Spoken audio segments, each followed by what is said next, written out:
Un salarié, si pendant une carrière de 30 ans, il met 10% de son salaire de côté chaque mois, simplement, sans réfléchir, il les place sur le S&P 500, en fin de carrière, il aura gagné plus avec les 10% de son salaire qui auront été placés sur le S&P 500 qu'avec le fruit de son travail. Dans la vie, on a deux choix. On a la peur ou l'amour. Soit tu fais le choix de la peur, soit tu fais le choix de l'amour. Celui qui reste dans un boulot qu'il n'aime pas, il fait le choix de la peur chaque jour. Le jour où il va choisir l'amour de soi, il prendra la bonne décision, il ira vers ce qu'il appelle à l'intérieur de lui. Et moi, j'ai rien à cacher ici, je dis les choses telles qu'elles sont. La vie d'entrepreneur, si tu y vas un peu trop fort à un certain moment, tu peux... Salut Jean-Louis, comment ça va ? Ça va super bien. Je suis ravi de te recevoir sur le podcast. On a eu plein de points communs quand on a échangé, quand on a préparé l'interview. Et en plus, tu es le premier invité belge. Donc, je suis ravi. Et tu es une personne super inspirante et en plus, avec une super grande humilité. Est-ce que tu me permets de te présenter ? Bien sûr. Donc, Jean-Louis, tu es entrepreneur et investisseur à succès. Tu t'es lancé très tôt dans le monde de l'investissement immobilier après avoir vu ton père se lancer et faire une faillite dans l'entrepreneuriat. Tu fais très tôt la rencontre d'une personne qui avait investi dans l'immobilier et tout le monde autour de toi ricanait parce qu'en fait, il était un peu différent. Et toi, tu lui as simplement posé une question qui était « Comment tu as fait pour t'en sortir ?» pour avoir il avait un train de vie un peu différent. Et tu as eu ce déclic quand il t'a répondu qu'il avait investi dans l'immobilier. Et directement, dans la foulée, tu as implémenté et tu as fait ton premier investissement, un immeuble de 4 appartements.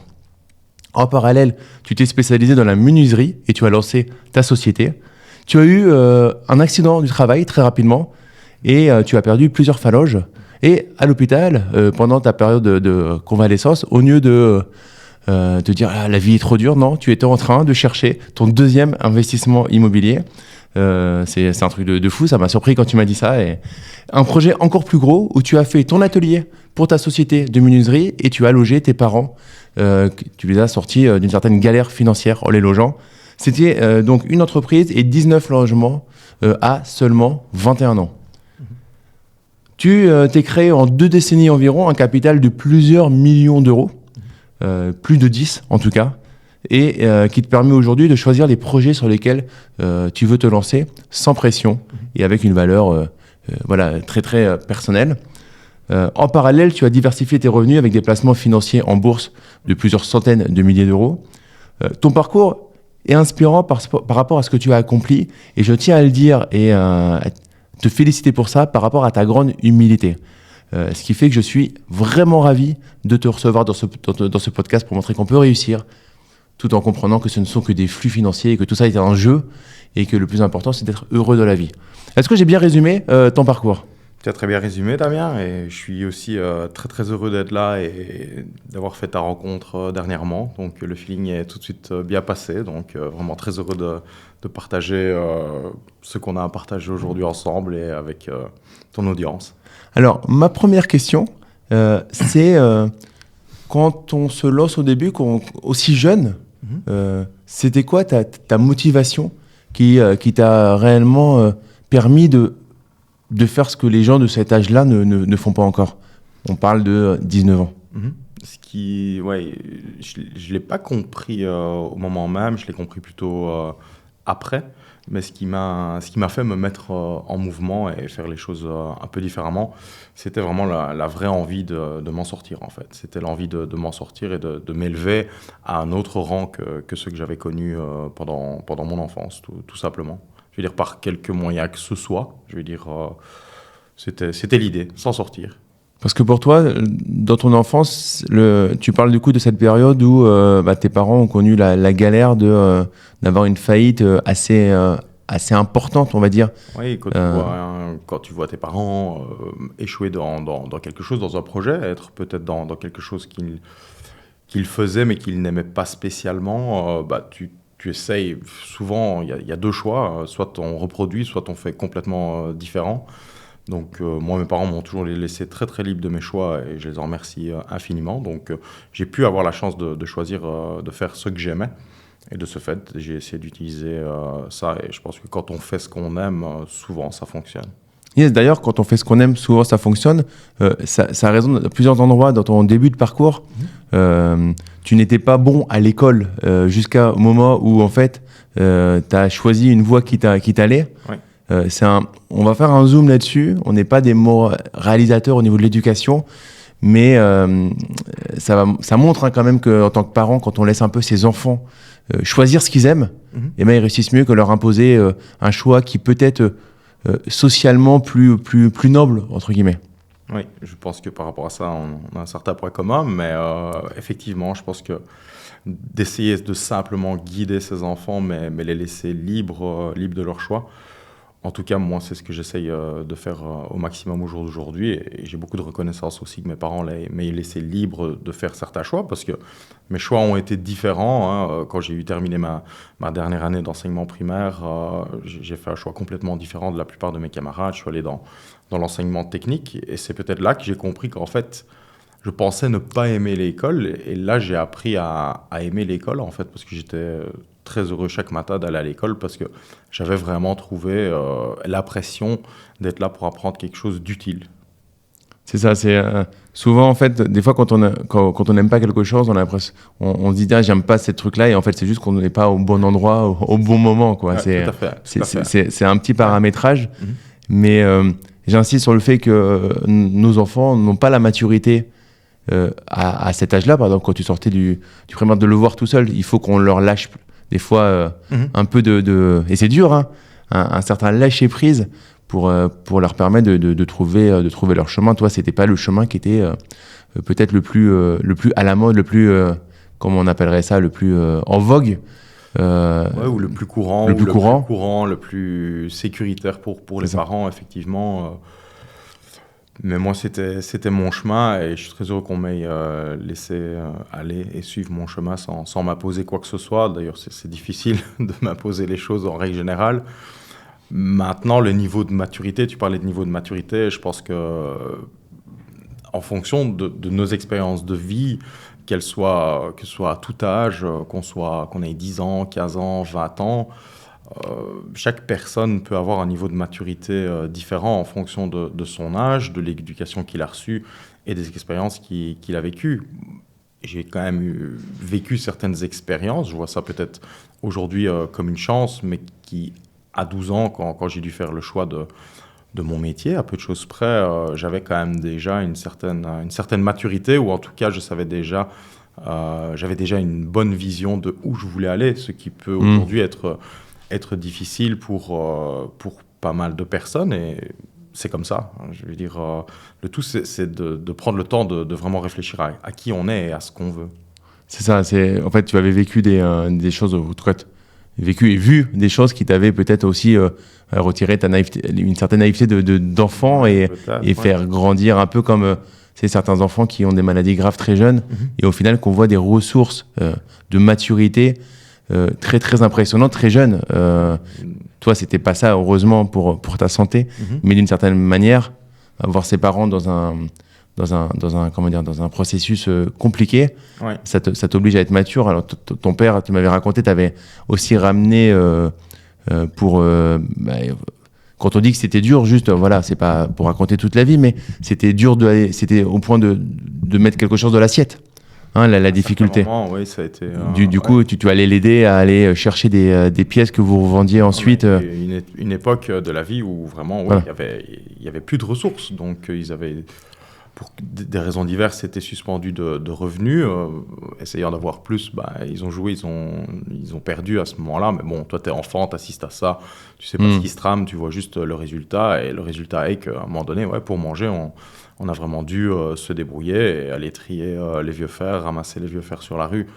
Quand tu as fait ça dans ton enfance, après, ça aide, même si certaines choses te semblent difficiles, elles te semblent peut-être un peu moins difficiles que ce que tu as connu. Donc tu vois les choses différemment aussi, et quand tu as la chance d'être à l'école et de faire ce que tu aimes, tu le fais peut-être avec plus d'envie. Comme tu l'as dit, un enfant qui a traversé la maladie et qui s'en est sorti va peut-être avoir une soif et une envie de vivre que le commun des mortels qui n'a pas traversé ce genre d'épreuve n'aura peut-être pas. Je pense que chacune de nos expériences nous construit, et l'adage le dit, ce qui ne nous tue pas nous rend souvent plus forts, et ça se vérifie souvent. Donc toi, tu penses que c'est cette période-là qui a été un peu qui a créé l'engrais en fait de ta réussite? Oui, clairement. Oui, c'est certain. Je veux dire, en tout cas, cette envie de s'en sortir, cette envie d'aller au bout des choses, oui, clairement, ça m'a forgé. Les expériences que j'ai vécues dans mon enfance m'ont vraiment forgé et me permettent au jour d'aujourd'hui d'atteindre à peu de choses près la plupart des objectifs que je me fixe. Je les atteins parce que j'ai été habitué depuis plus jeune à cette détermination. Quand je veux quelque chose, j'essaye vraiment de l'obtenir par tous les moyens. Hein. C'est excellent ce que tu dis, car en fait, on a ce qui nous arrive et on a notre libre arbitre. C'est-à-dire qu'on a la liberté intellectuelle de prendre ou de ne pas prendre ce qui nous arrive et de l'appliquer à certaines choses. Et toi, alors, je fais souvent cette image, tu avais le constat. Le constat, c'était la galère. Donc la galère, ça aurait très bien pu être révolutionnaire dans le sens où c'est injuste que ça m'arrive et du coup, j'en veux à tout le monde. Et toi, tu t'es saisi de ça pour en faire une opportunité.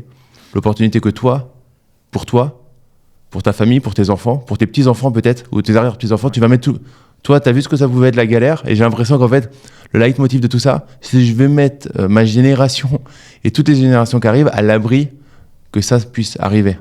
Oui, sans non plus les surprotéger, parce qu'ils ont besoin aussi de faire les expériences par eux-mêmes. Mais oui, effectivement, ce qu'on vit nous conditionne énormément pour le futur, je pense. Du coup, dans ton parcours, tu as créé combien de sociétés ? Ici, j'en ai d'abord créé une très jeune, en sortant de l'école, après mes études de menuiserie. J'ai créé ma première société de menuiserie. J'étais seul et puis j'ai démarré avec une personne. Et on est monté jusqu'une petite dizaine de personnes. Et ensuite, après 23 années d'activité de cette société, j'ai décidé de la revendre fin de l'année passée. J'avais fait vraiment le tour de la question par rapport à ça. Et puis, je me suis aussi posé la question du pourquoi à ce moment-là. Pourquoi je continuais à faire ce métier qui était vraiment une passion, ce qui m'a aidé à grandir, à me développer, m'a apporté énormément de choses. Et puis à un moment donné, un jour, ça a plus de sens. Ça a vraiment plus de sens de continuer à mettre tant de temps et d'énergie dans chef d'entreprise dans le bâtiment. C'est quand même quelque chose qui prend du temps. Après, ça dépend de qui nous sommes aussi. Il y a des personnes qui ont peut-être plus de facilité à déléguer que d'autres. Et pendant très très longtemps, je me suis dit que je me suis voilé la face et je me suis dit, en fait, j'ai pas le choix, je dois travailler comme ça. Je me suis vraiment raconté des sacrées histoires à moi-même. Et au jour d'aujourd'hui, quand je me surprends à penser ou à entendre, je n'ai pas le choix, c'est quelque chose qui résonne très fort en moi parce qu'en fait, on a toujours le choix. Donc à un moment donné, j'ai choisi, je me suis dit, non, ça n'a plus vraiment de sens de faire ça de cette façon-là. Donc là, j'ai choisi de revendre la société. Qui était très saine, qui fonctionnait très bien. Donc, à partir de ce moment-là, c'était une histoire qui s'est clôturée. J'ai accompagné ici activement toute l'année dernière. Et voilà seulement maintenant quelques semaines que l'accompagnement est, je vais dire, presque terminé. Mais je suis toujours en très bon terme avec eux et ça se passe bien. Ensuite, j'ai recréé une société, là, plutôt dans l'immobilier.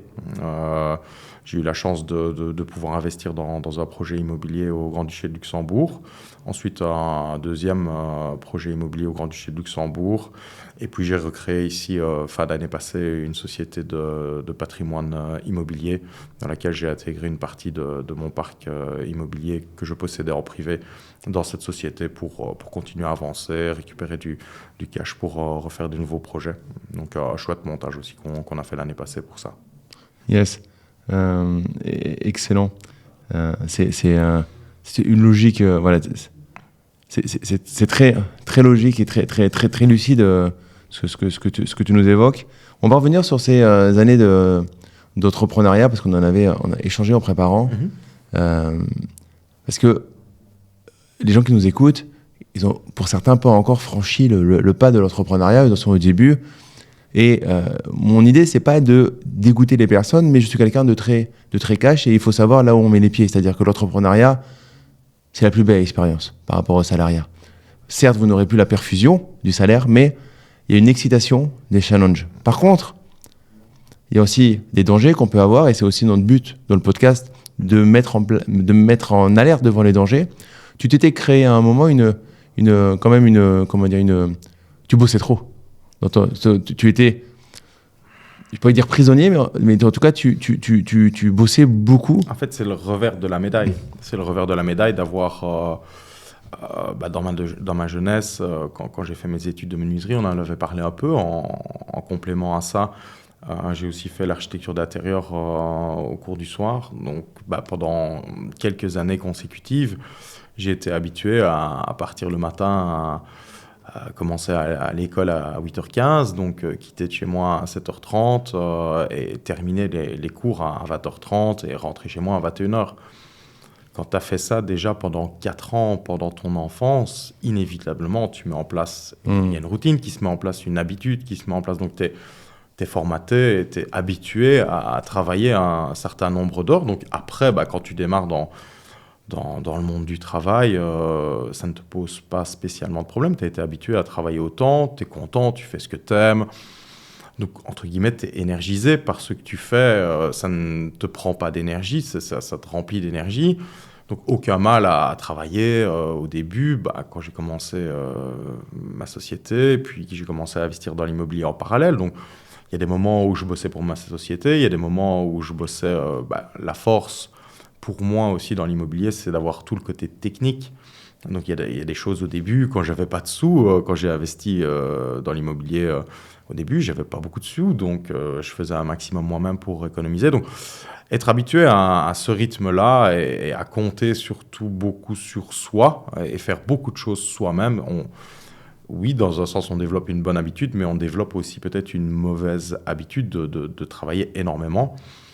Et donc, je suis resté sur ce rythme de travail pendant très, très longtemps, jusqu'à me poser aux alentours de mes 40 ans. Je veux dire, au jour d'aujourd'hui, j'ai 44 ans. Aux alentours de mes 40 ans, à me poser la question du pourquoi continuer à générer autant. Parce que les objectifs que je m'étais fixés, pour la plupart, étaient atteints. Ce que je voulais, moi, c'était avoir une vie confortable, une jolie maison et me sortir en sécurité financièrement parlant. Et le but était atteint. Donc à ce moment-là, c'est là que j'ai choisi de lever le pied. Après, quand tu décides de vendre une société qui valait un certain montant, ça prend du temps. Il faut trouver le bon candidat. Je ne voulais pas vendre à tout prix à n'importe qui. J'avais aussi envie que mon personnel, que ma clientèle, que toutes les personnes qui m'avaient fait confiance pendant de nombreuses années restent entre de bonnes mains. Donc pour ça, j'ai vraiment eu la chance de tomber sur une très chouette personne à qui j'ai pu céder la société. Donc c'était parfait. Et puis dégressivement, j'ai récupéré plus de temps et plus de liberté. En fait, à un moment donné, je me suis senti un peu enchaîné et plus spécialement maître de mon temps. Mais tout ça est 100% de ma responsabilité. J'aurais pu mettre des choses en place, autonomiser les équipes, déléguer, engager un gérant. Voilà, c'était pas mon poids fort, entre guillemets. Je veux dire, savoir reconnaître ses forces et ses faiblesses, je pense que c'est aussi une bonne qualité d'entrepreneur pour savoir à certains moments se faire accompagner quand c'est nécessaire et peut-être pas se cramer à tout prix. Mais bon, voilà, c'est mon chemin. Je ne regrette absolument rien. Et si je devais refaire les choses, je les ferais peut-être un peu différemment. Mais si on savait toujours tout, c'était aussi. Du coup, à un moment, est-ce que tu t'avais... J'ai l'impression dans ton discours, et je croise beaucoup d'entrepreneurs qui sont comme ça à un moment, se dire que bon, je suis le patron, je dois être là le plus tôt et finir le plus tard par rapport à mes salariés, parce que le patron, c'est celui qui doit bosser plus que les autres.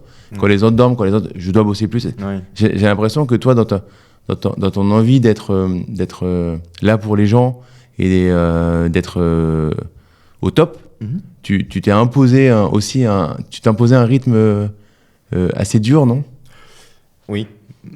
Oui, pendant un certain temps, effectivement, je me suis imposé un rythme assez dur.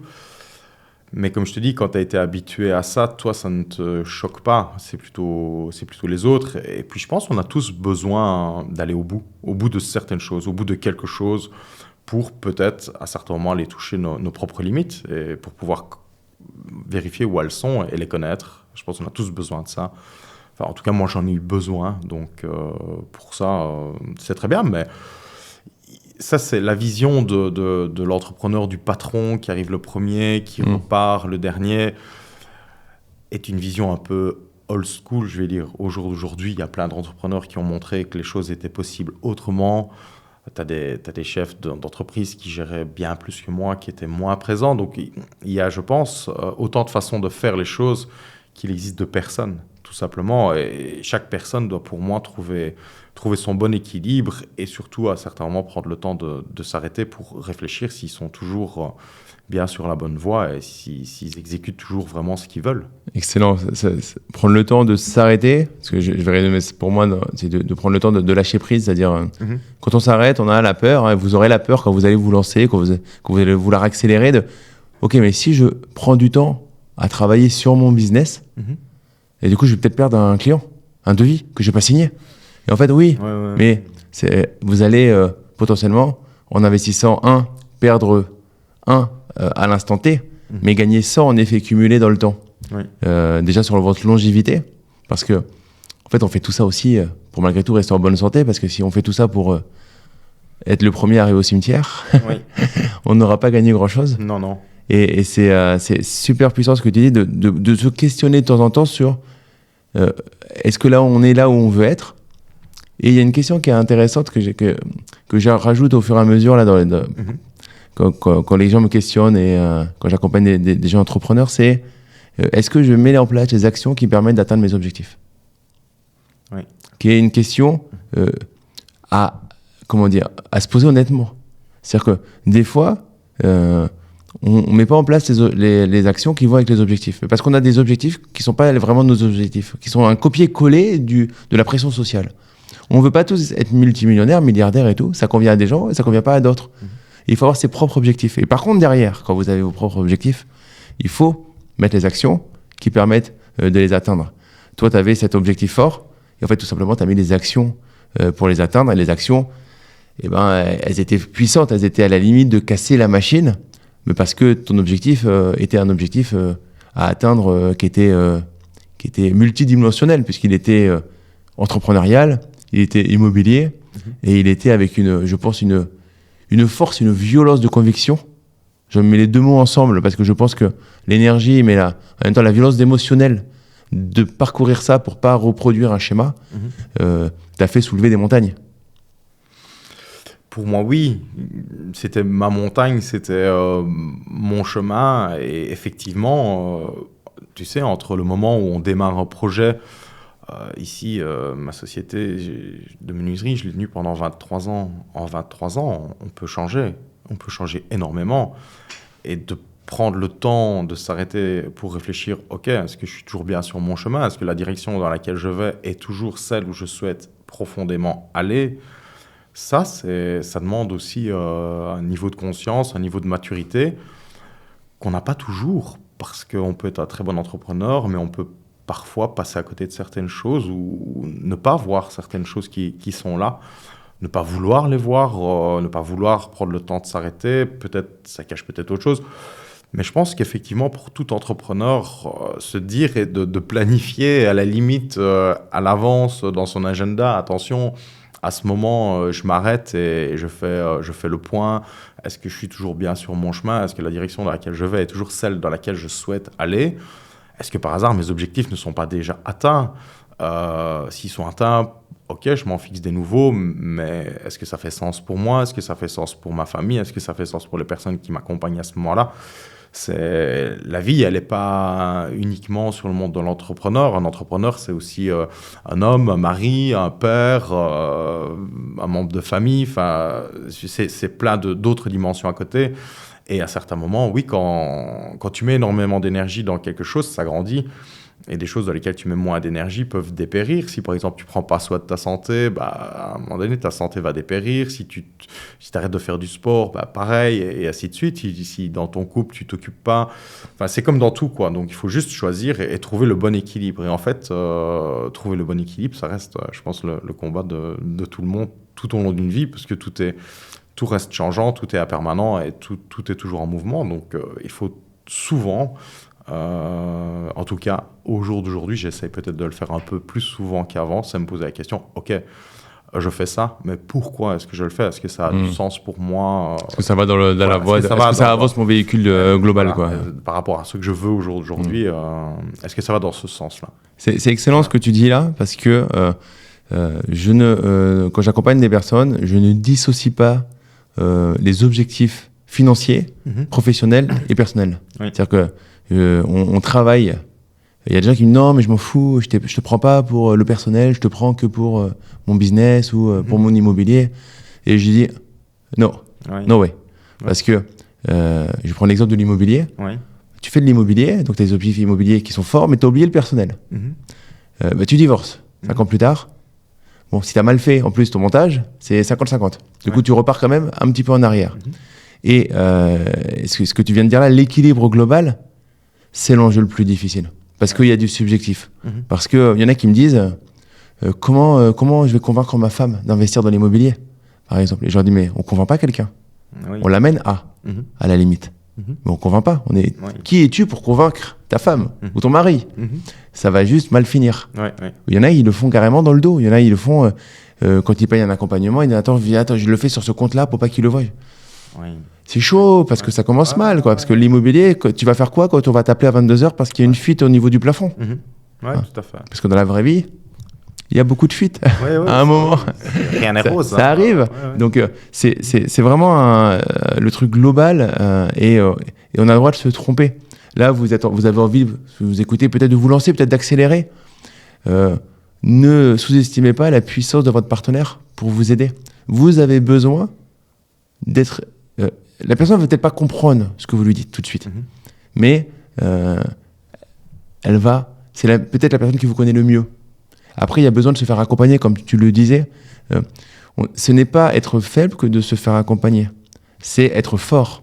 On se fait accompagner quand on a des objectifs forts. Même dans un domaine qu'on maîtrise, on se fait accompagner. Dans tous les domaines, moi j'ai des coachs sportifs, nutrition, je pourrais m'en passer aujourd'hui. Mais non, ils sont meilleurs que moi parce qu'eux, ils ont cette veille au quotidien là-dessus. Bien sûr. Donc, dans tous les domaines, on a besoin de se faire accompagner et ça permet de faire prendre de la hauteur et de dire ok. Et comme tu dis, est-ce que tu es sûr que tu es au bon endroit au bon moment actuellement dans ce que tu mets en place? Est-ce que c'est le moment pour toi de te lancer? Ta femme, elle est en train d'accoucher là. Est-ce que vraiment, tu peux pas continuer ton boulot de salarié en même temps que ta société? Au moins le temps que ton petit il arrive et qu'il fasse ses nuits. Et tu prépareras ton départ du salariat quand il aura fait ses nuits. Alors ce que je peux dire là, ça peut paraître chinois pour certaines personnes, parce que c'est la surenchère, mais dans la vraie vie, c'est ça.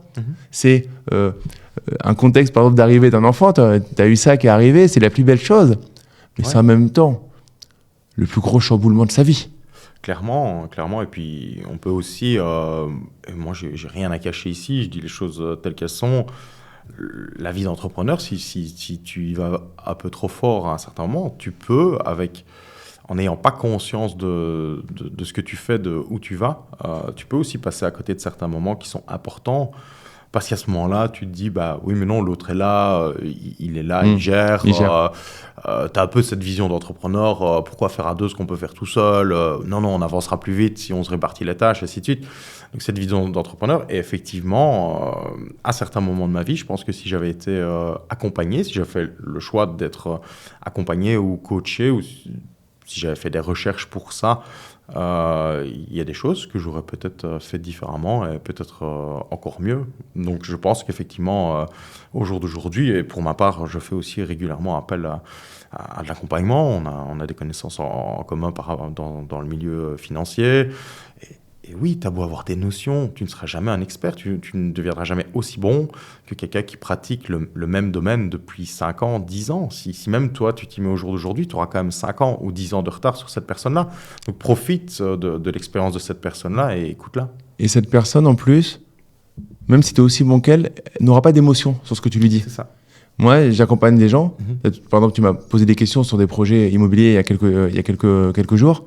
Et en fait, alors que tu connais les réponses d'une certaine manière, mais le fait d'avoir un éclaircissement, un accompagnement extérieur, de quelqu'un qui n'a pas l'émotion sur le projet, ça permet d'avoir une vision non émotive.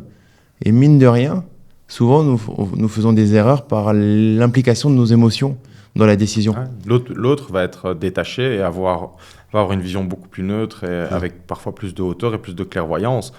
on n'a pas toujours énormément de clairvoyance sur notre propre vie. Et parfois, quelqu'un qui est d'extérieur va mettre plus vite le doigt sur certaines choses qu'on n'a peut-être pas vues parce qu'on est trop près. Et si on recule un peu, on les voit mieux. C'est tout à fait ça. Ouais. Quand tu étais chef d'entreprise, dans ton quotidien, c'était quoi ton quotidien du coup Mon quotidien, c'était commencer journée à 7h, terminer journée 7h, donc souvent 12h. Et parfois, si c'était pas fini, tu terminais le soir après avoir mangé jusqu'à 22, 23h. J'ai fait ça quand même pendant quelques années.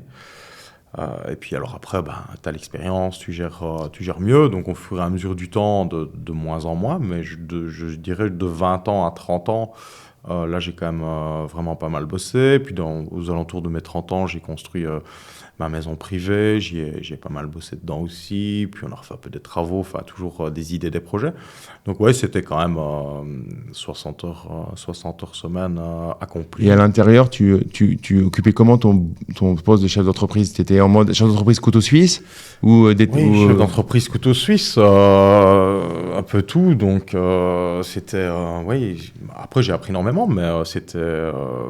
Même au début, quand j'ai commencé, j'étais à l'exécution, donc j'ai commencé sur les chantiers, à placer des menuiseries, des escaliers, des fenêtres. À la fin, au fur et à mesure de l'activité, on ne faisait plus que de la menuiserie extérieure, donc tout ce qui est châssis de fenêtres, PVC, aluminium, bois.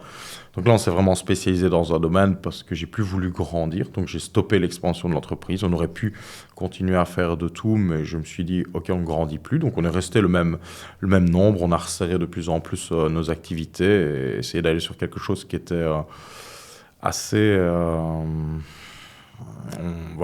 standard, où on pouvait acquérir et vraiment se spécialiser dans un seul domaine. Et donc là, c'était une journée type. Je voyais les ouvriers à 7h du matin, ensuite rendez-vous client, devis, commande, mesurage, facturation, paiement. J'ai eu une secrétaire aussi pendant un moment donné, donc l'administratif était délégué à la secrétaire. Sinon, j'ai géré tout. Ouais, tout. La relation, les réunions avec le comptable. Le mode de mettre en place ce système et tout, c'était pas quelque chose que ton focus En fait, c'est pas ma force. C'est pas ma force. Et au jour d'aujourd'hui, je l'ai compris. Je vais même pas lutter contre ça.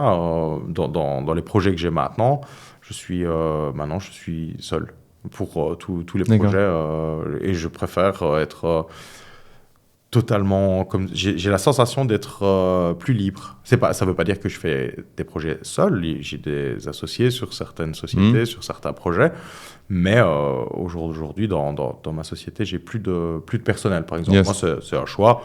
Maintenant, je m'entends toujours très très bien et j'ai énormément d'amitié, d'amour, de respect pour mon personnel. Il y en a, c'est des amis, on se connaît depuis des années, donc je n'ai absolument rien à reprocher à ça, mais après X années, je préfère au jour d'aujourd'hui me dire je suis plus libre, je me sens plus libre comme ça. Je peux comprendre la chose. On idéalise le fait d'avoir, tu sais, c'est très français, je sais pas si, en tout cas en France, de voir la taille de ce que tu fais par rapport à j'ai 40 personnes, j'ai 30 personnes et tout. Et qu'est-ce que c'est compliqué quand même de gérer du personnel? Ça dépend je dirais oui et non. Ça dépend pour qui. Je pense que ça dépend pour qui. Il y a des gens qui sont vraiment plus doués pour ça et qui en ont besoin, qui ont besoin de travailler dans une équipe.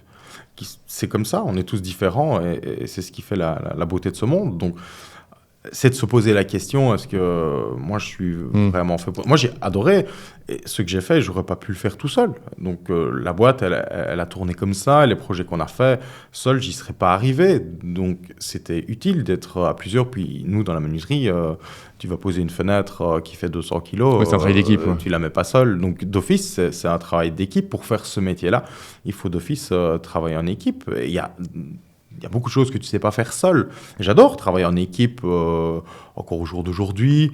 J'ai fait des travaux chez moi dernièrement, je me suis hyper bien amusé, mais il y a beaucoup de choses que je n'aurais pas su faire seul. Simplement parce que techniquement, c'est trop lourd, tu ne peux pas le faire seul. Donc, c'est très gai, mais sur le long terme, en fait, quand tu as une équipe, tu te sens aussi responsable de cette équipe. Donc, ça veut dire Si même toi, tu te dis que pour toi, tu as assez, bah, ok, mais tel chantier, on va le prendre parce qu'il faut du boulot pour les équipes, et ainsi de suite. Donc, il y a des choses, à un moment donné, bah, tu nourris un peu quelque chose que tu as créé qui grossit.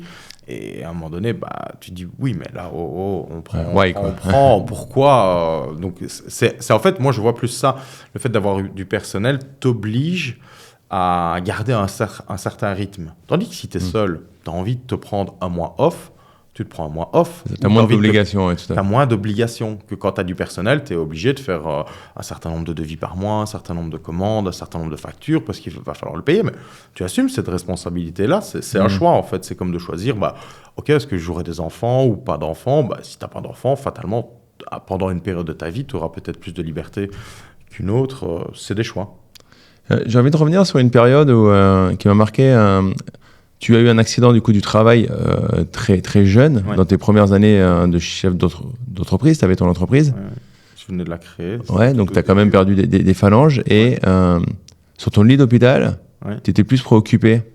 Enfin, plus préoccupé, c'est ce que j'en déduis par rapport à ce que tu m'as dit, par trouver un bien immobilier que par merde, j'ai eu un accident, est-ce que je continue à travailler ou est-ce que cette période-là, c'est une période, est-ce que c'était une période marquante et peut-être un game changer, un déclic à ce moment-là? Il y a eu quelque chose ou c'est juste, tu as fait ça tout à fait naturellement? Bon, bah écoute, j'ai eu le temps à passer sur un lit d'hôpital, il faut que je me repose, autant que je cherche un projet immobilier. Je suis pas sûr, dites-nous dans les commentaires si c'est le premier truc qui vous vient, si vous perdez 2 doigts, d'aller chercher un projet immobilier. Mais moi, ça m'avait un peu marqué. Dites-moi en commentaire, vous, quel est votre feeling là-dessus? Mais j'ai trouvé ça, mais d'une force de caractère assez forte, assez importante. C'était naturel parce que déjà, ayant connu une faillite, je veux dire, moi, je viens d'une famille grand-père maternel indépendant, grand-père paternel indépendant, grand-mère maternelle indépendant. Les parents de mes parents étaient déjà tous indépendants. Donc, je suis né dans une famille d'indépendants. Donc, rien que ça, on va dire qu'il y a peut-être un peu du sang d'indépendant, d'entrepreneur qui coule dans mes veines. Et ce que j'ai vu, quand ça tourne mal, indirectement, c'est bien d'avoir plusieurs piliers. Donc, pour moi, l'immobilier était une façon de me protéger, de me dire, ok, si à un moment donné, ma boîte, elle tourne plus, au moins, j'ai ça à côté et je me crée une autre source de revenus, un autre salaire. Donc, c'était déjà derrière le premier investissement immobilier que j'ai fait, il y avait cette idée-là de diversifier et entre guillemets de me dire, ok, j'ai mon activité d'indépendant et j'ai cette activité immobilière qui va me générer des revenus fixes, que je travaille ou que je ne travaille pas ou que je sois blessé, par exemple. Donc, j'avais déjà, lors du premier achat, réfléchi à ça. Le deuxième achat, en fait, m'a conforté d'aller dans cette direction-là. Donc, je me suis dit, bon, mon gars, c'est fait. Y a quoi à apprendre de ce qui s'est passé? Alors, de un, l'accident qui s'est passé, c'est ma responsabilité. J'avais acheté, à ce moment-là, il y avait des machines chez moi. J'ai pas acheté les équipements de sécurité. Donc, il n'y avait pas les équipements de sécurité parce que je consacrais ce budget-là à d'autres choses, à investir dans des machines qui étaient, selon moi, plus utiles. Je me suis trompé, voilà, à savoir, mais bon, si on savait toujours tout, bref, je me coupe, c'est fait, ça ne sert à rien de regarder derrière, je ne vais pas revenir en arrière. Une chose pour moi, c'est 2 phalanges au petit doigt et l'annulaire, c'est pas très grave, c'est pas le pouce et l'index non plus, donc en soi, j'ai ma main qui est bandée, 15 jours après, je travaille, donc je suis à nouveau en train de travailler. Donc voilà, ce que je me suis dit à ce moment-là, c'est continue dans ce sens-là parce que c'est l'immobilier qui va t'apporter cette sécurité. Et je cherchais un local plus grand que celui dans lequel je n'étais à ce moment-là. Donc j'ai trouvé ce bien-là, je cherchais les petites annonces et puis voilà, t'en parles et t'as une personne qui passe, tiens j'ai vu ça, tu vas voir et là voilà, j'étais dans la recherche. Donc là, je pense qu'une des premières choses que j'ai fait en sortant de l'hôpital, c'est d'aller visiter la maison. Je ne sais même pas si je suis rentré chez moi. En fait, je crois que j'ai été voir le bien que j'avais trouvé pendant que j'étais à l'hôpital. Excellent. Il y a un excellent livre qui s'appelle La force du focus, je crois. Ouais. Tu aurais pu l'écrire du coup. Hein, Je ne l'ai pas lu, donc j'aurais difficile de répondre à ta question. non, quand tu es mais focus sur quelque chose, Ouais. très peu de choses te font sortir du coup de Ouais, ton objectif, c'est ça? focus ou têtu, on dira un peu ce qu'on veut, ou obstiné, Ah oui, c'est vrai que tu vois, j'avais ou vu. déterminé. On peut retrouver je préfère le ça peut focus être- du coup, ouais, mais. tu vois, ça fait plus joli, mais bon, voilà. D'accord, je vois ce que. Je vois. Ouais. Tiens, ça m'amène Ouais. à la question suivante. Quelle est la meilleure compétence pour toi pour réussir dans le poste d'entrepreneur? La meilleure compétence, Que tu as, si on résume. l'intelligence financière, je pense. Ouais. Je pense que, ouais, Maîtriser sa trésorerie, maîtriser. Ouais, l'intelligence financière et analytique. De voir, entre guillemets, un peu certaines choses arriver. Dire, voilà, ok, mais ouais, si on fait ça, il va se passer ça. D'avoir vite une vision sur le futur. Ok, ça va donner ça. Je pense, oui, c'est ça. C'est excellent avec Rémi, du coup, que tu connais, qui nous a mis en relation. Et Ouais. merci Rémi pour Ouais. cette pépite. Qui parle, du coup, je vous mets le lien dans la description pour aller voir si vous n'avez pas encore vu l'interview avec Rémi sur le podcast, qui parle de c'est cool d'avoir un QI, on s'en fout. Mhm. Il parle de coefficient d'intelligence financière. Ouais. Et du coup, ça revient à ce que tu dis, c'est-à-dire qu'en gros, le QI du chef d'entreprise sera moins important que son coefficient d'intelligence financière. Mhm. Et il résume ça à quelque chose qui est assez vrai. Même si on n'est pas sur le côté entrepreneur, mais même salarié, c'est-à-dire que quelqu'un qui gagne 10 000 euros et qui dépense 11 000 euros est moins riche que quelqu'un qui gagne 2 000 euros et qui épargne 200 euros. Mhm. Et les amis, si vous voulez être entrepreneur, il va falloir s'éduquer financièrement, sinon vous allez prendre le soufflet à un moment. Parce que ce qui se passe, ce qui peut se passer, c'est le meilleur des mondes, c'est que vous allez réussir très vite. C'est ce que je souhaite à tout le monde. Faites-vous accompagner pour ça, mais ça peut arriver. Par contre, il y a des moments où vous allez prendre les vents contraires. Ça arrive tout le temps. Ceux qui ont cru que ça arriverait jamais se sont pris le Covid. La moitié du monde était bloqué. Donc, tout peut arriver. Et il faut être prêt et anticiper le fait que ça va arriver. Comment je gère quand ça va arriver. Et c'est ce que tu me dis avec cette intelligence financière. Tu es la première personne dans les gens que j'interviewe à zoomer sur cette compétence-là. Et c'est excellent. Alors en plus, c'est vrai que toi, tu avais un business physique avec une grosse masse salariale. Donc c'est tout à fait pertinent. Et comment du coup, parce que voilà, tu es allé dans une voie professionnelle directement. Comment tu as développé cette intelligence financière? Parce que je suis pas sûr que les études t'aient beaucoup appris ça. Non, là c'était. Comment tu as développé ça? C'était en moi, tout simplement. Franchement, aucun mérite par rapport à ça. C'était intuitif. Logique pour toi? C'était logique. Logique, Voilà, yes. c'était Je logique comprends. comme. Mais ça a été c'est des petits choix. Hein, c'est des petits choix. On en avait parlé quand on s'est parlé un peu avant. Je suis sorti de l'école. Fatalement, je bossais déjà pas mal. Donc, quand je suis sorti de l'école, je gagnais bien ma vie. J'ai bossé 1 an ou 2 comme salarié. On en avait parlé aussi. Et en parallèle, j'avais monté une boîte en complémentaire au début. Donc, tu te dis, tu peux très bien te dire, ah ouais, mais moi je gagne bien ma vie, je vais m'acheter une jolie voiture pour aller faire le beau en sortie, pour montrer que j'ai réussi, que j'ai de l'argent. Et en fait, non. Moi, j'ai acheté une voiture d'occasion à 1 000 euros et j'avais déjà 19 logements en location, que j'avais toujours cette voiture à 1 000 euros. Donc, c'était cette notion de cash flow positif, en fait. Et moi, à ce moment-là, je me dis, non, tu crames pas. C'est pas pour... Franchement, je vivais, je me faisais plaisir, mais à un niveau largement inférieur à ce que j'aurais pu faire si j'avais dépensé 100% de mes revenus. Donc, c'est de se dire que, oui, garder une partie et ne pas dépenser 100%, ça rejoint ce que tu as dit.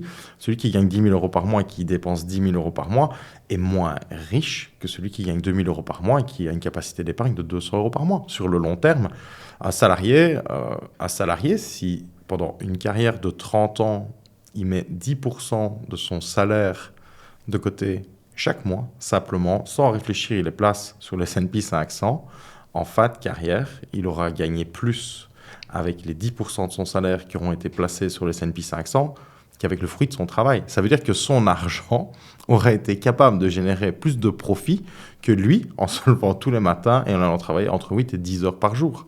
Rien que ça, en fait, on ne nous l'apprend pas à l'école.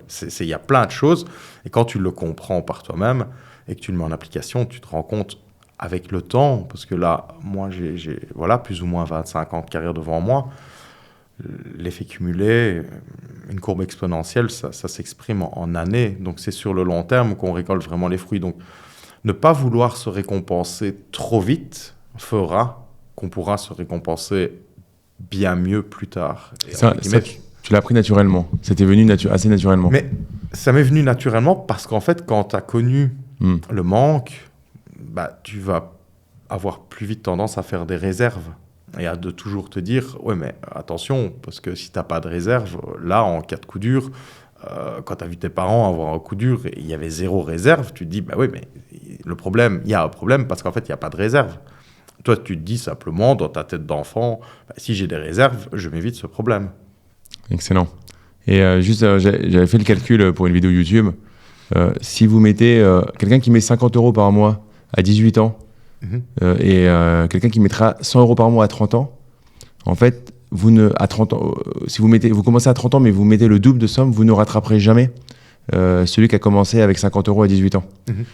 C'est la loi de l'effet cumulé, qui fait que plus tôt on commence même avec une petite somme, et plus on va s'enrichir, et plus on attend, et moins on arrivera à rattraper, même en doublant les efforts.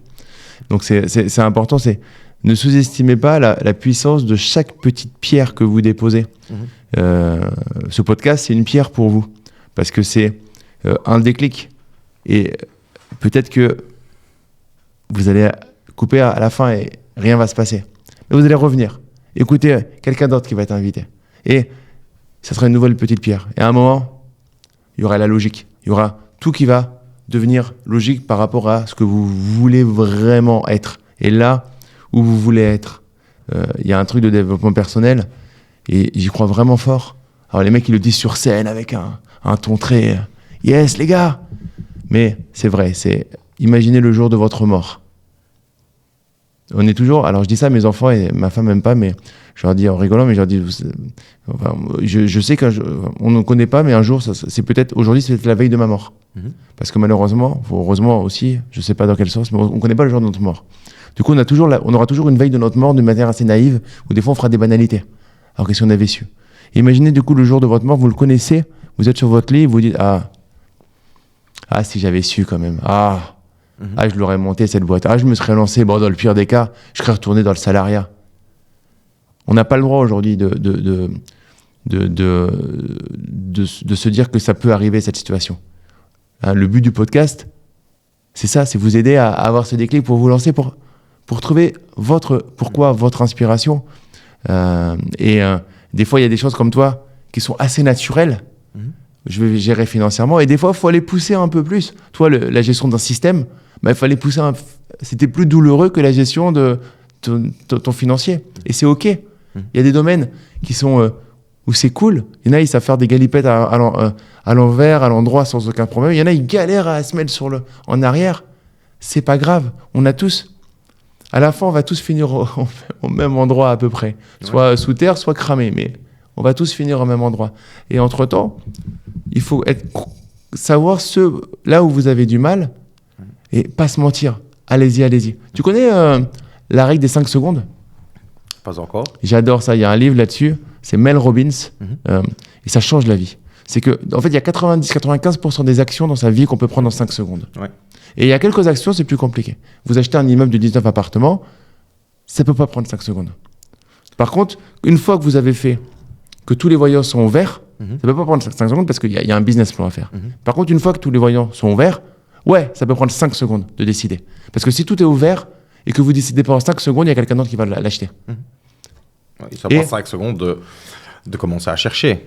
Ça prend 5 secondes de commencer à chercher. Ça prend 5 secondes de créer son auto-entreprise. Ça prend 5 secondes de se poser et de dire « Ok, est-ce que je suis heureux dans ma vie ?»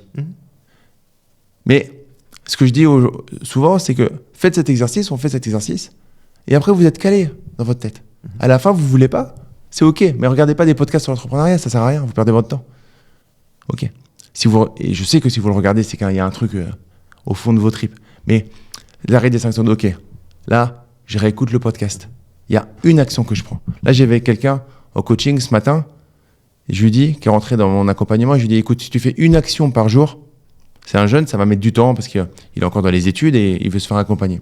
Si tu fais une action par jour, dans 365 jours, tu auras fait 365 actions, sans parler de l'effet cumulé d'une action sur une autre action. Donc tu vas lever des montagnes. Et puis parfois, on ne s'imagine pas... au début, quand j'ai commencé, je ne me suis jamais imaginé atteindre la liberté financière. Très clairement, à 30 ans, j'étais libre financièrement. Si je voulais me dire, je vis avec un salaire très confortable, hein, à 30 ans, c'était 10 000 euros par mois. Je pouvais vivre pour le reste de ma vie avec 10 000 euros par mois à 30 ans. Donc, on peut dire que la liberté financière est atteinte. Mais je ne me serais jamais imaginé ça quand j'ai fait le choix à 12 ans de m'inscrire dans une école technique. Moi, je voulais simplement juste me dire, je vais faire un boulot que j'aime et j'aurai du boulot et ce sera déjà bien. Donc, on ne s'imagine pas non plus que chaque petite action qu'on fait, si on fait vraiment les choses avec le cœur, qu'on le fait bien, où ça peut nous mener parce qu'on néglige la force du cumulé, du temps, la force du temps sur ça. Et si on continue, effectivement, pour arriver au sommet du Mont Blanc, je suis féru de montagne et d'alpinisme, et je ferai bientôt, ici dans quelques mois, je fais le Mont Blanc. Arriver au sommet du Mont Blanc, c'est jamais qu'un certain nombre de pas mis les uns derrière les autres. C'est que ça. C'est pas plus compliqué. La plupart des gens, en fait, je pense en tout cas, ne font pas le pas d'aller vers une démarche ou d'aller vers ce qu'ils voudraient vraiment parce qu'ils voient tout de suite l'objectif. Ils voient l'objectif et non, ça me semble trop compliqué. Mais si on prend le temps de voir l'objectif et puis on le découpe et on le redécoupe, on peut se dire, OK, dans 5 ans, je vais être là. On divise ça par 5 et puis, OK, on a 5 morceaux, on en redivise un par 12 et puis ainsi de suite et ainsi de suite. Et au final, ça fait une petite action à faire tous les jours. C'est pas... Franchement, il n'y a rien de compliqué. Moi, ce que j'ai fait dans ma vie n'est pas compliqué. Et je pense que tout le monde peut le faire avec un peu de volonté, de courage et de détermination, en se formant. Et on peut même faire beaucoup mieux. Le tout, c'est de se dire, OK, la question, c'est est-ce que je suis fier de ce que j'ai fait? Est-ce que je suis là où j'ai envie d'être? Si la réponse est oui, alors c'est OK, c'est gagné. C'est excellent ce que tu dis. J'avais fait le calcul. Le salaire moyen en France, c'est 1 840 €. En tout cas, c'était ça quand j'avais fait les recherches. Du coup, il y a beaucoup de personnes qui se travestissent. C'est pas méchant, mais c'est vrai. Quand tu n'aimes pas ton travail et tu vas travailler pour ton job, c'est que tu travestis d'une certaine manière. Et donc, tu n'es pas heureux dans ta vie. Tu t'aimes pas. Tu te travestis pour 1 840 €. Donc, c'est compliqué parce qu'il faut remplacer son salaire. Mais quand on divise 1 800 € par 30 jours, je crois que ça faisait, alors je vais pas dire de bêtises, parce que les gens vont être en train de calculer, mais je crois que ça faisait de mémoire dans les 70-80 €.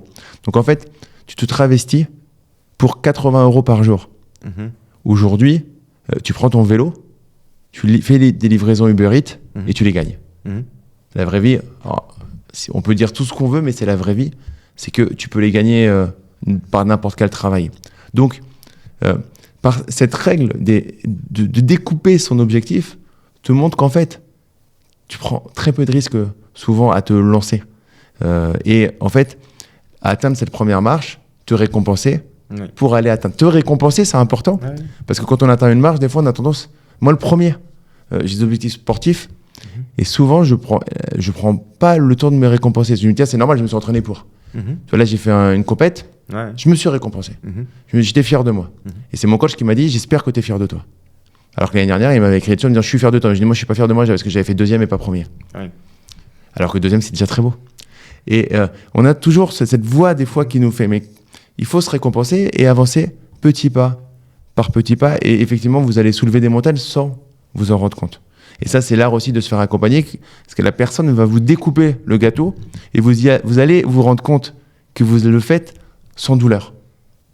Et en fait, votre cerveau, il va s'habituer, ah oui, donc je peux le faire. C'est-à-dire qu'en fait, si je monte marche après marche et que j'essaye pas de sauter 4 marches par 4 marches, je me suis pas cassé la figure. Je suis arrivé en haut, en plus, j'étais pas essoufflé. Et en plus, au jour d'aujourd'hui, il y a quand même un accès à l'information qui est hyper simple. Quand tu vois voilà, le contenu que tu délivres, que beaucoup de personnes délivrent sur YouTube, qui est inspirant, qui est gratuit. Toi, quand tu étais gamin, ou Il n'y avait pas ça. il n'y avait pas ça. La connaissance, elle était dans les bouquins, point à la ligne. Maintenant, tu peux apprendre tout ce que tu veux dans ta voiture. Personnellement, je me suis formé, on en a parlé aussi, je me suis formé à l'investissement en bourse tout seul, en écoutant des vidéos, en trouvant des personnes de qualité. C'est comme ça que j'ai rencontré Rémi. Et tu peux apprendre mais énormément de choses et être inspiré par énormément de personnes au jour d'aujourd'hui. C'est le partage qu'il y a sur YouTube et d'autres choses, tous les podcasts comme celui qu'on fait maintenant, on n'avait pas ça. Moi, on a parlé au début de l'interview de la personne qui m'a inspiré. Bah oui, si tu avais la chance dans ta vie de croiser une personne inspirante, ok, ça te mettait le déclic. Mais maintenant, c'est limite plus difficile de passer à côté que de le rencontrer une personne comme ça, parce qu'elles sont partout et tout le monde y a accès partout. Elles sont partout et si vous donc je rajouterais même vous allez sur Amazon, alors pas pour faire de la pub à Amazon, allez aussi sur la Fnac, allez où vous voulez. Mais il y a plein de personnes dans les livres qui sont juste des bonnes recettes à suivre. Qui sont incroyables. Donc il y a des livres de développement personnel qui sont incroyables. Quoi qu'on veuille développer comme compétence, hein, on discute de l'entrepreneuriat, de l'intelligence financière, mais tu peux développer ton intelligence émotionnelle, tu peux développer ta communication, parce que bon, la réussite d'un entrepreneur, c'est pas que du hard skills, il y a tout ce qui est soft skills à côté, et donc indirectement, il faut se développer aussi personnellement, parce que le jour où on est face à un banquier ou face à un vendeur, réussir à se comprendre, à convaincre, ce genre de choses, c'est hyper important aussi. Et aujourd'hui, tu peux tellement facilement avoir accès à l'information et trouver des personnes pour te faire accompagner. Avant, c'était impossible, ça. Tu aurais voulu un accompagnement immobilier il y a 20 ans. Ça n'existait pas. On te regardait avec des... Soit tu avais un mentor autour de toi. Soit tu avais quelqu'un que tu allais rencontrer, qui allait miser sur toi. Tu ne trouvais pas. Alors, juste pour les personnes qui ne seraient pas familières avec les termes, donc les soft skills, hard skills, donc c'est les compétences. D'un côté, les compétences hard, c'est ce qu'on va apprendre, par exemple la menuiserie, la comptabilité, c'est les compétences dures, traditionnelles, on va dire. Et les soft skills, c'est plus tout ce qui va être autour de ça, c'est-à-dire le côté plutôt, on va dire, émotionnel, communication, savoir-être. Donc c'est toutes les compétences... l'être et le faire. Voilà, et c'est toutes ces compétences-là qui aujourd'hui... sont de plus en plus, par exemple, dans un circuit de recrutement, on a de plus en plus dans le mode start-up un recrutement à l'américaine où on va partir du principe que quelqu'un qui a les bonnes soft skills pourra acquérir le hard skills beaucoup plus facilement que celui qui est le meilleur en hard skills, en compétences dures, mais qui ne se mettra jamais dans une équipe. Oui. Et donc c'est important, et j'en parle en immobilier, par exemple, de créer son réseau et qu'à un moment, et c'est comme ça dans la vie. Hier soir, j'étais en webinaire et il y a quelqu'un à qui j'ai demandé de sortir, de partir. Parce que je dis, je veux pas être quelqu'un de négatif avec moi. Donc pars. Même si tu avais envie un jour de rejoindre le programme, t'inquiète pas, tu rentreras pas. Parce qu'en fait, on attire ce qu'on est. Et moi, je veux être avec des personnes positives parce que je suis quelqu'un de positif. Je veux être avec des personnes agréables parce que je tends à être une personne agréable. Si je suis entouré de personnes négatives, je vais être négatif. Et si vous êtes positif avec votre banquier et vous êtes carré, autant pour aller chercher pour vendre un projet business que vendre un projet immobilier, si vous faites les choses que les autres ne font pas et qu'en plus vous êtes agréable avec la personne, mais c'est gagné. Là, j'étais dans un hôtel, y a des personnes qui font le ménage, ben moi je fais 3 pas en arrière pour leur dire bonjour. Si t'es pas dans mon sens, je fais 3 pas. Pourquoi ? Parce que ces gens-là, beaucoup de personnes ne les voient pas. Ok ? Et en fait, et je me suis rendu compte dans ma société où il se trouvait que c'était ma femme qui faisait à un moment la partie administrative, mais c'était pas marqué que c'était ma femme. Et il y avait des gens qui rentraient dans les programmes et qui étaient super désagréables parce que c'était marqué style support administratif. Et du coup, je trouvais ça, mais en fait, j'ai trouvé ça. Il y a une personne comme ça que j'ai remboursée parce qu'elle me parlait très bien à moi, mais tous les gens de l'équipe, alors pareil comme des chiens. Et du coup, je lui dis, écoute, tu sais ce qu'on va faire ? Je te rembourse. Donc je parle de perdre 4000 balles, tu vois, c'est de l'argent. Mais je pense on gagne. Les soft skills, c'est super important. Et dans tout ce que vous allez entreprendre, c'est super, c'est peut-être game changer, ce qu'on va vous dire là. C'est plus important que toutes les hard skills, toutes les compétences dures que vous allez apprendre. C'est d'être juste agréable et de donner envie aux gens de travailler avec vous. C'est ce qui fait la différence. C'est ce qui va ce qui va marquer, ce qui va faire la différence. Et ça ne veut pas dire que vous n'avez pas le droit de vous énerver. Ça ne veut pas dire que des fois, vous avez pas le droit d'en avoir marre. On a tous le droit de s'énerver. On a tous le droit d'en avoir marre. On a tous le droit, des fois, de dire « Non, mais j'arrête tout. J'en peux plus. » Oui, ou il y a des personnes avec qui ça ne passe pas, tout simplement. Mais voilà, oui, il y a des personnes aussi où le feeling ne passe pas. Mais si vous êtes une personne agréable, ça passe toujours mieux. Être respectueux du travail des autres, reconnaissant, savoir dire merci.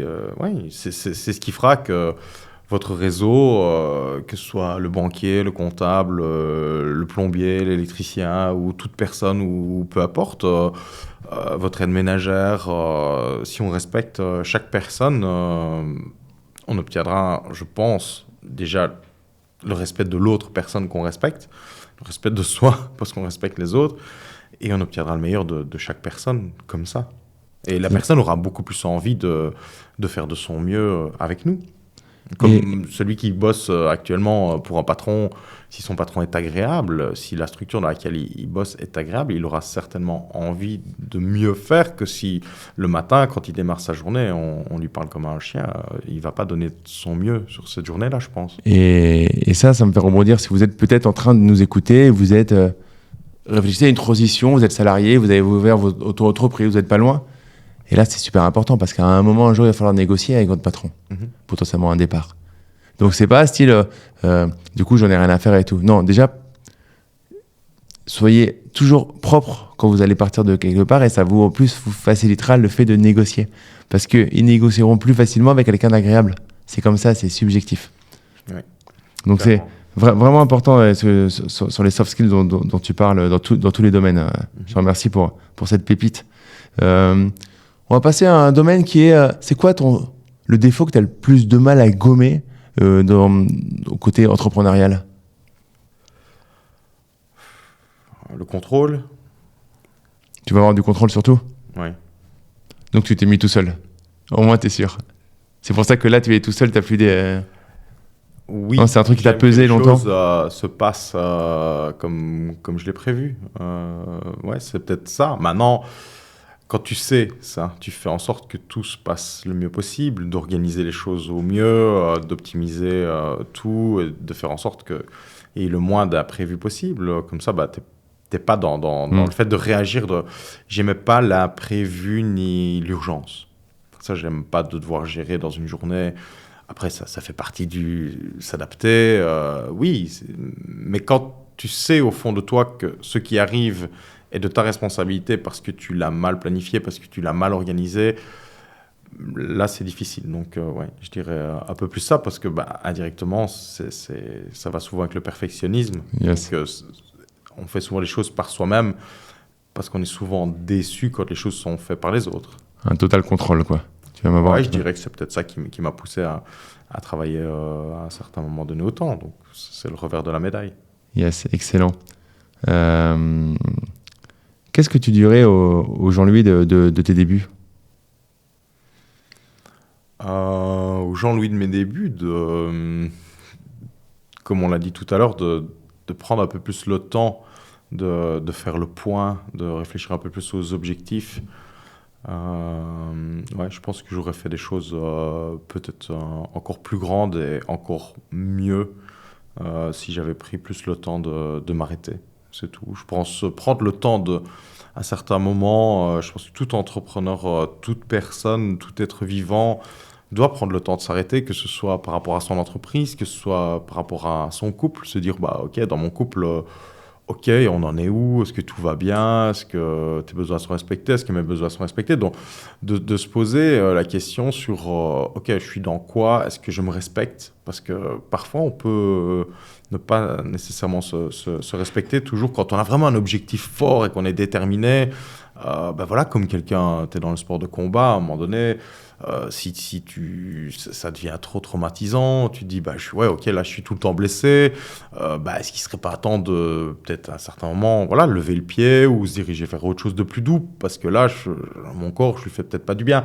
Donc, c'est pouvoir avoir cette clairvoyance de se dire, ok, est-ce que là, je suis en train de faire vraiment ce que je dois faire ou pas? Ou est-ce que je fais ce que je suis habitué à faire? Ne pas fonctionner en mode pilotage automatique et de ne pas avoir peur de s'interroger régulièrement avec franchise et honnêteté sur ça. Excellent ce que tu viens de dire. Sur je mets ça, tu vois, du sport à la longévité. Et dans le sport, du coup, il y a tout à fait ça qui, à un moment, et c'est mon coach qui m'en a parlé, on a beaucoup parlé. À partir de 30-50 ans, ta masse musculaire, c'est plus dur de prendre du muscle, c'est plus facile d'en perdre. C'est hormonal, c'est la vie, c'est comme ça. Et la pression d'avoir une société, d'avoir des enfants, d'avoir des choses à gérer, fait que tu dois adapter ta pratique pour durer longtemps. Et c'est marrant parce que du coup, ça a été un vrai sujet pour moi à un moment où effectivement, je m'étais pas mal blessé, de comprendre mes blessures et de voir ce que je devais faire. Et en fait, j'ai compris que je devais m'entraîner un certain temps et me renforcer mon corps un certain temps et accepter qu'il y ait des choses que je ne puisse plus faire de la même manière que quand j'avais 20 ou 25 ans et que c'était comme ça. C'est dur à accepter, mais le questionnement, il est obligatoire pour pouvoir durer. Et je crois dans l'entrepreneuriat, dans la vie de tous les jours, c'est la même chose. Réinventer, ne pas rester buté sur quelque chose. Moi aussi, j'ai des mauvais genoux. Il y a des pratiques sportives que je fais plus aujourd'hui. Il y a des sports, j'adore le sport aussi. Mais il y a des choses que je fais plus. Mais c'est pas grave. En fait, tu t'adaptes. Il y a plein d'autres choses à faire et tu peux faire les choses différemment. Alors tu peux rester buté. Ah mais non, je peux plus faire ça. Tant pis, je fais plus rien. Ben non, il y a plein d'autres choses à faire. Ouvre-toi à d'autres choses. C'est ça. Et chaque chose que vous allez faire, alors peut-être que ça va être sur un autre domaine. En fait, vous avez juste à le transposer sur l'entrepreneuriat, sur plein de domaines de votre vie. Et en fait, c'est souvent assez proche les expériences qu'on va faire dans un domaine. On va autant s'en servir pour être transposé à un autre domaine qui nous passionne plutôt que d'essayer de réinventer la roue et de se réinventer une expérience alors qu'on peut profiter des fois d'expériences. Je parle souvent de ça sur la négociation. J'ai des gens qui disent « je suis pas à l'aise avec la négociation ». Genre, t'as des enfants? Oui. Ok, donc t'es avec des sportifs de haut niveau sur la négociation. Tout est négociation. Ils te négocient tout. Observe-les et tu vas voir, tu vas progresser en 2 secondes sur la négociation. Tout est négociation. T'as réussi à négocier avec tes enfants? Ou j'avais une autre personne qui me disait j'ai ma femme qui est enceinte, là j'attends mon premier enfant, mais j'ai peur d'investir dans l'immobilier. Je dis je comprends. T'as peur d'investir dans l'immobilier. Est-ce que t'as eu peur d'avoir un enfant? Non, mais non, j'avais envie. Sache que ça va être plus compliqué d'élever un enfant que de faire de l'immobilier. Donc si tu peux poser la question pour un enfant, t'inquiète pas, l'immobilier, ça va aller. Ça va aller. Et ça a fait un mécanisme de changement. Des fois, il faut. C'est vrai, c'est trouver les bons mots, mais c'est ce que tu disais tout à l'heure. Quand tu fais un accompagnement, tu fais un accompagnement entier. C'est ça. Tu ne prends pas les choses séparées parce que rien n'est séparé. C'est ça, pour moi, c'est le mindset d'une personne.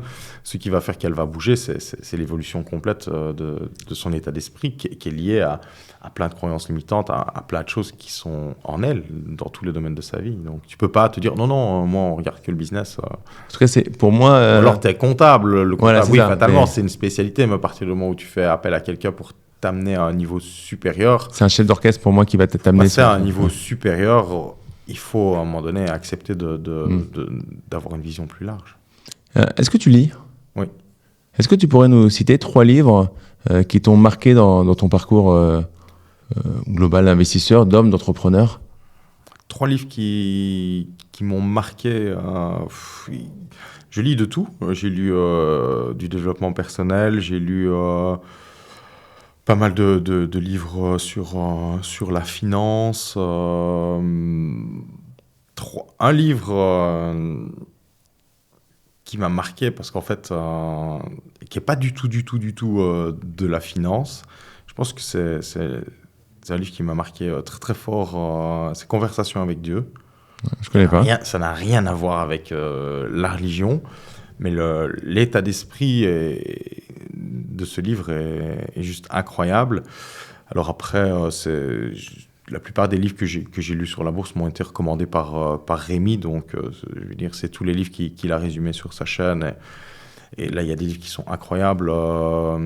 L'investisseur intelligent. J'ai lu beaucoup, mais j'ai surtout beaucoup écouté.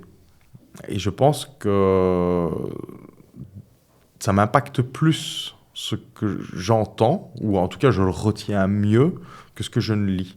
Donc, je dirais que dans les lectures, par rapport à la finance, l'immobilier, la plupart des choses qui m'ont impacté et que j'ai apprises, je les ai apprises en écoutant.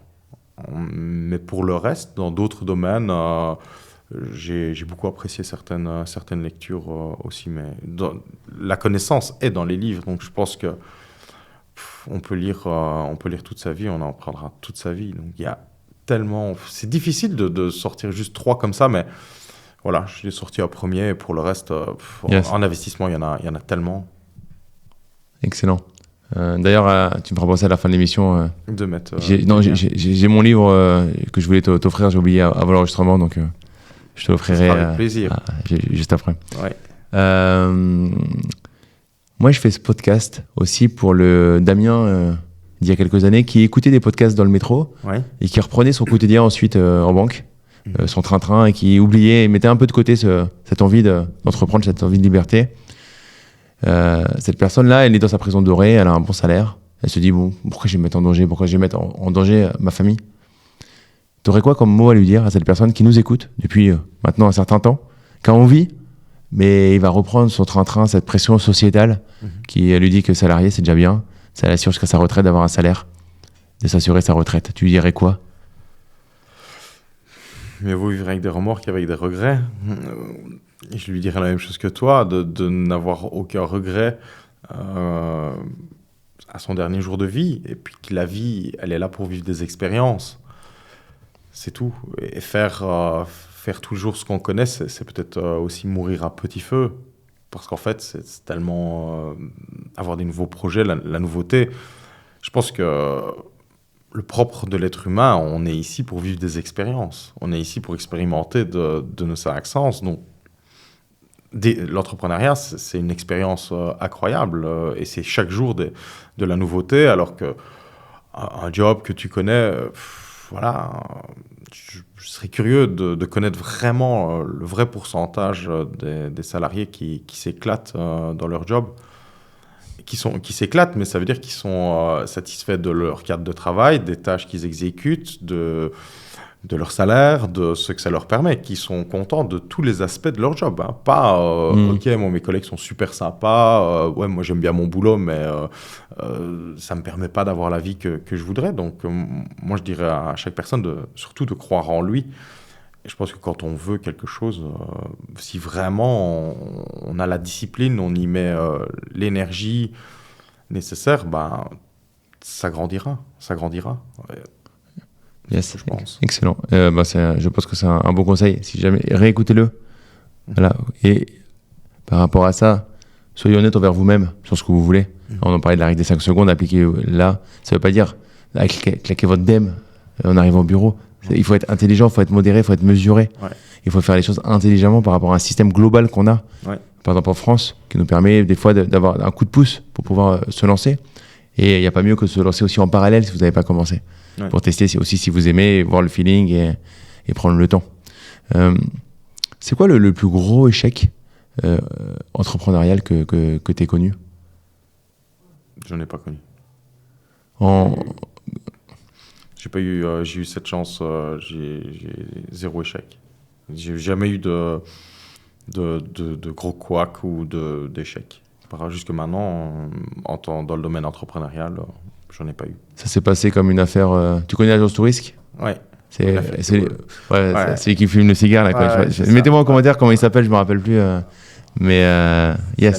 Hannibal, c'est le chef. Ouais, c'est Hannibal, ouais. Excellent. Non, par rapport à ça, j'ai eu beaucoup de chance, oui et non. Peut-être aussi le fait d'être dans le contrôle. En fait, c'est pas parce qu'on est entrepreneur qu'on a une grosse aversion au risque. Moi, j'ai investi des gros montants. Je me suis jamais senti en insécurité par rapport à ça. J'ai jamais eu peur, en fait. Et je pense que ouais, il y a quelque chose dans le livre que je t'ai partagé tout à l'heure, Conversation avec Dieu. Le résumé de ce livre-là, c'est que dans la vie, on a 2 choix. On a la peur ou l'amour. Il n'y a que 2 choix, en fait. Quand tu réfléchis à tout ce que tu fais dans ta vie, Soit tu fais le choix de la peur, soit tu fais le choix de l'amour. Celui qui reste dans un boulot qu'il n'aime pas, il fait le choix de la peur chaque jour. Le jour où il va choisir l'amour de soi, il prendra la bonne décision, il ira vers ce qu'il appelle Excellent. à l'intérieur de lui. En fait, c'est que ça. Pas mal, ouais, l'amour ou la peur. Et tu peux réfléchir à tous les choix que tu fais dans ta vie. Hein. Tous ceux qui sont guidés par la peur te mènent à une vie misérable, à l'échec, à la tristesse. Et tout ce que tu fais dans l'amour t'amène au succès, à la joie, à la fierté, à tout ça. Quand tu pars faire une compétition, tu as deux choix. Si une fois que tu commences un combat, soit tu es dans l'amour, tu as envie de donner de ton mieux, soit si tu es dans la peur, n'y va même pas. Tu vas échouer, tu le sais. Excellent. Et pour rebondir là-dessus, c'est pas grave d'avoir peur du coup. Par contre, voilà, faut conscientiser sa peur pour passer de l'autre côté. Je pense qu'il peut-être qu'il en parle dans le livre, mais c'est normal d'avoir peur, mais juste comprendre pourquoi on a peur et aller du côté d'un endroit où on est peut-être plus à l'aise. Mais souvent, on se raconte. L'être humain est quand même très très doué pour se raconter des histoires. Mais en fait, on se raconte une histoire pour se convaincre de ne pas y aller. Mais souvent, regarde ta propre expérience. Quand tu es passé de l'autre côté comme entrepreneur, tu te posais peut-être 1000 questions avant. En fait, la peur, c'est simplement ouvrir une porte, regarder ce qu'il y a derrière. Un peu de brouillard, on traverse le brouillard et souvent, ce qui est derrière n'était pas si terrible que ça. Dans plein de domaines de notre vie, une fois qu'on a traversé l'épreuve, qu'on regarde en arrière, on se dit « Ouais, je m'étais quand même fait un peu un monde de tout ça. » Je veux dire, quand on est gamin, je sais pas, on a peur de faire une prise de sang. Quand on repart de là, on marche, on respire, on est vivant et on se dit, bon, est-ce que ça valait bien la peine de peut-être se rouler par terre ou d'y penser 3 jours avant ? c'est excellent. Ça revient à notre règle de découper des effets cumulés. C'est-à-dire que si vous conscientisez chaque petite étape que vous faites alors que vous aviez peur de la faire, et vous pouvez vous dire pour chaque choc supplémentaire vous avez peur, en fait c'est la même chose. Je vais la faire, je vais avoir une petite peur. Mais une fois que je l'aurai fait, je vais acquérir du coup le truc et ça va me faire... me faire modifier. Mais c'est vrai que si vous avez... Et c'est le truc terrible, et c'est aussi pour ça, à la base, c'était mon why de faire ce podcast qui s'appelle Le Why, c'est si le dimanche soir, vous avez mal au ventre, parce que vous savez que le lundi matin, vous allez à votre travail, écoutez ce podcast, transformez-vous. Et vous n'avez plus le droit. La vie est trop courte pour se permettre d'être content le vendredi à midi et angoissé le dimanche soir. Ouais. La vie est trop courte pour ça. Vous méritez mieux, on mérite tous mieux en fait que ça. Si tu avais une baguette magique, tu changerais quoi à ta vie ? Si j'avais une baguette magique, je changerais quoi dans ma vie ? Si j'avais pu avoir à 20 ans l'expérience que j'ai au jour d'aujourd'hui, voilà, j'implémenterais une petite pilule. Voilà, un peu plus de soft skills et de compétences, mais sinon, non, rien, parce que le plan est toujours parfait en fait. Et je crois que quand on lutte pas et quand on accepte tout ce qui se passe sans lutter, j'ai jamais eu j'ai pas eu de gros événements, tu vois. Moi, je veux dire, il y a des gens, ils ont vécu des choses très tristes dans leur vie, ils ont perdu, un être cher, un enfant, des choses comme ça, où ils ont dû combattre la maladie. Touchons du bois, jusque maintenant, j'ai encore rien, tout ça ne m'est arrivé, donc non, franchement, moi, aujourd'hui, je me sens bien à ma place, il n'y a rien à changer, franchement, juste continuer. En fait, on apprend tous les jours, on continue d'avoir envie d'apprendre. On apprend en marchant. Voilà, d'être curieux, c'est tout, de garder cette curiosité, mais non, j'ai rien à changer. Excellent. On arrive à la fin de ce podcast. Vraiment, j'ai kiffé. Grave. Moi aussi, franchement, vraiment. Et il y a un truc que je t'ai pas dit, c'est que il y a une particularité dans le podcast, c'est l'invité qui a le mot de la fin. Donc moi, je vais conclure et ensuite je te laisse préparer. Tu auras en quelques secondes, c'est toi qui feras le mot de la fin de ton podcast au final, parce que c'est ton podcast, t'es chez toi. Ouais. Moi, je vous remercie d'avoir suivi le podcast. Je vous invite à nous mettre un avis 5 étoiles, likez, abonnez-vous à la plateforme de podcast ou sur YouTube. Mettez-nous un commentaire, tout ça, ça nous aide à monter dans le référencement, ça nous aide à faire de plus en plus de beaux épisodes et à mettre les moyens pour vous aider. Ça vous prend 2 secondes. Nous, ça nous donne beaucoup de puissance. Si vous avez aimé, mettez-nous du coup cet avis 5 étoiles. Mettez un commentaire et kiffez la vie. Prenez soin de vous. Et je laisse le mot de la fin pour Jean-Louis. Premier mot à toi, Damien. Un grand merci de m'avoir invité. Et ensuite, pour ton audience, j'aurais envie de dire, comme j'ai dit tout à l'heure, tout est de votre responsabilité. Les choix que vous faites chaque jour sont votre responsabilité. Donc, tout dépend de vous. Croyez en vous. Et n'oubliez pas qu'il n'y a que 2 choix, le choix de la peur ou l'amour. Si vous n'êtes pas heureux dans ce que vous avez aujourd'hui, c'est votre responsabilité de le changer.